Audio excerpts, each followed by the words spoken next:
Sugatan ng driver ng isang SUV na tumagilid sa Marcos Highway. May unang balita si Bam Alegre.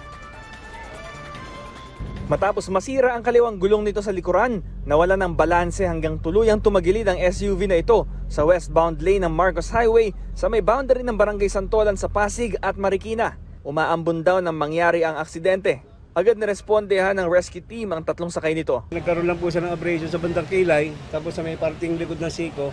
Pero yung tatlo po sila sa sasakyan eh. Bali po yung dalawa, chinek po namin, okay naman din po sila. Bugbog po, sa pagkakaigulong-gulong ng sasakyan.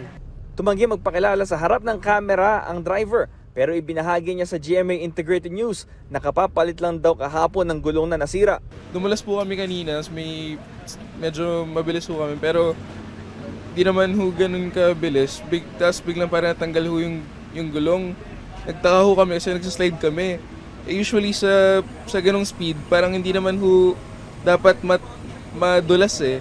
Kasalukuyang sinusubukan ng Pasig CDRMO na itayo itong tumagilid na sasakyan. Sa kabutihang palad, walang nadamay na sasakyan dito sa aksidente.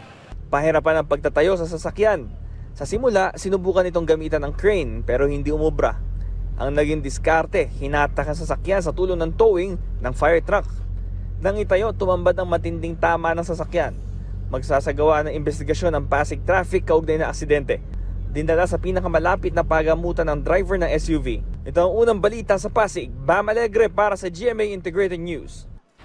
Kapuso, mauna ka sa mga balita. Panoorin ang unang balita sa unang hirit at iba pang award-winning newscast sa youtube.com/GMA News.